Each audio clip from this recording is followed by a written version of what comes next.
CPM-ന്റെ ആക്രമണത്തിൽ ഇരു കാലുകളും നഷ്ടമായിട്ടും രാഷ്ട്രീയ പ്രവർത്തനത്തിൽ ഉറച്ചു നിന്ന വ്യക്തിയാണ് ഇപ്പോൾ രാജ്യസഭയിലേക്ക് നാമനിർദ്ദേശം ചെയ്യപ്പെട്ട സി സദാനന്ദൻ മാസ്റ്റർ. കണ്ണൂരിലെ മട്ടന്നൂർ സ്വദേശിയായ അദ്ദേഹത്തിൻ്റെ പ്രവർത്തന മേഖല കൂത്തുപറമ്പായിരുന്നു. ആക്രമണത്തിൽ കാലുകൾ നഷ്ടമായപ്പോൾ വീൽചെയറിലും പിന്നീട് വെപ്പുകാലിൻ്റെ സഹായത്തോടെയും പൊതുപ്രവർത്തനം നടത്തിയ ആളാണ് സി സദാനന്ദൻ. RSS BJP പ്രവർത്തകർക്ക് ജീവിക്കുന്ന രക്തസാക്ഷിയാണ് അധ്യാപകൻ കൂടിയായ സി സദാനന്ദൻ മാസ്റ്റർ. RSSലൂടെ BJPയിലെത്തിയ സദാനന്ദൻ കണ്ണൂർ ജില്ലയിലെ പ്രമുഖനായ നേതാവാണ്. ഈ കഴിഞ്ഞ ദിവസം പ്രഖ്യാപിച്ച BJPയുടെ പുതിയ ഭാരവാഹികളുടെ പട്ടികയിലാണ് അദ്ദേഹത്തിന് വൈസ് പ്രസിഡന്റ് സ്ഥാനം ലഭിക്കുന്നത്. ഗ്രൂപ്പുകളുടെയോ വിഭാഗതയുടെയോ ഭാഗമായി ഒരിക്കലും സദാനന്ദൻ്റെ പേര് പ്രത്യക്ഷപ്പെട്ടിട്ടില്ല. അത് എടുത്തു പറയേണ്ട ഒരു കാര്യം തന്നെയാണ്. അതുകൊണ്ട് തന്നെ കണ്ണൂർ ജില്ലയിലെ ഏറ്റവും ജനപ്രീതിയുള്ള നേതാക്കളിൽ ഒരാളാണ് സദാനന്ദൻ മാസ്റ്റർ. അദ്ദേഹത്തെ ദേശീയ നേതാക്കളും ശ്രദ്ധിച്ചിരുന്നു എന്നതിൻ്റെ തെളിവാണ് ഇപ്പോഴത്തെ ഈ നീക്കങ്ങൾ.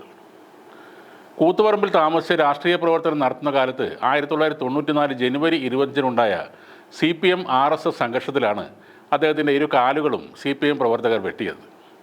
അന്ന് RSS കണ്ണൂർ ജില്ലാ കാര്യവാഹകയായിരുന്നു സദാനന്ദൻ. ആക്രമണം നടക്കുമ്പോൾ 30 വയസ്സായിരുന്നു അദ്ദേഹത്തിൻ്റെ പ്രായം.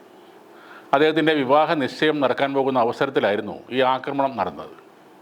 കണ്ണൂരിൽ അപ്പോൾ നടന്നിരുന്ന രാഷ്ട്രീയ കൊലപാതകങ്ങളുടെ കൊടുക്കൽ വാങ്ങൽ പരിപാടികളുടെ ഒരു ഭാഗമായിരുന്നു ആക്രമണം. ഇതേ തുടർന്ന് ഇദ്ദേഹത്തിൻ്റെ കാലുകൾ മുറിച്ച് മാറ്റേണ്ടി വന്നു. ചികിത്സയ്ക്ക് ശേഷം വീൽചെയറിലും ഊന്നവരിയുടെ സഹായത്തോടെയും വീണ്ടും രാഷ്ട്രീയ രംഗത്ത് സദാനന്ദൻ മാസ്റ്റർ സജീവമായി. നേരത്തെ തീരുമാനിച്ചിരുന്ന പെൺകുട്ടിയുമായി തന്നെ അദ്ദേഹത്തിൻ്റെ വിവാഹം നടക്കുകയും ചെയ്തു. 2016-ലും 2021-ലും നിയമസഭാ തെരഞ്ഞെടുപ്പുകളിൽ കൂത്തുപറമ്പ് മണ്ഡലത്തിൽ നിന്നും മത്സരിച്ചെങ്കിലും പരാജയം തന്നെയായിരുന്നു ഫലം. ഈ അംഗീകാരം വൈകിപ്പോയോ എന്ന ചോദ്യത്തിന് ഒരിക്കലും ഇല്ല എന്നായിരുന്നു സദാനന്ദൻ്റെ മറുപടി. അംഗീകാരം നേരത്തെ എത്തിയോ വൈകിയെത്തിയോ എന്നുള്ളത് പ്രസക്തമേ അല്ല. അംഗീകാരം എന്ന് പറയുന്നത് പാർട്ടി ഒരു ചുമതല ഏൽപ്പിക്കുന്നു, അത് അംഗീകാരമാണ്. കാരണം പാർട്ടി ഉദ്ദേശിക്കുന്ന തരത്തിലുള്ള സാമൂഹിക പരിവർത്തനത്തിന് പറ്റുന്ന ആൾ എന്ന് പാർട്ടി കരുതുന്നത് കൊണ്ടാണ് ഒരു ചുമതല നൽകുന്നത്. പാർട്ടി ആ ചുമതല നൽകുമ്പോൾ തന്നെ നമ്മളിൽ വിശ്വാസവും പ്രതീക്ഷയും അർപ്പിക്കുകയാണെന്നും സദാനന്ദൻ പറഞ്ഞു.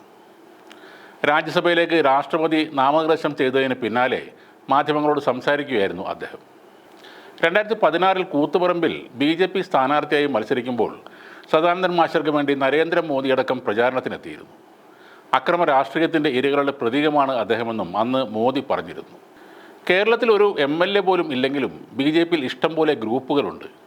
എന്നാൽ അതിലൊന്നും പെടാതെ ഇരു കാലുകൾ നഷ്ടമായിട്ടും പ്രസ്ഥാനത്തിന് വേണ്ടി ഉറച്ചു നിന്ന് പൊരുതിയ സദാനന്ദനെ പോലെയുള്ള പ്രവർത്തകരെ കേന്ദ്രം തിരിച്ചറിയുന്നു എന്നത് വളരെ നല്ലൊരു സൂചനയാണ്. BJPയുടെ ഇലക്ഷൻ ഫണ്ടിന് വേണ്ടി മാത്രം പ്രവർത്തിക്കുന്ന ആത്മാർത്ഥതയില്ലാത്ത ചില നേതാക്കന്മാർ മാതൃകയാക്കേണ്ട ഒരു വ്യക്തിത്വമാണ് സദാനന്ദൻ മാസ്റ്ററുടേത്.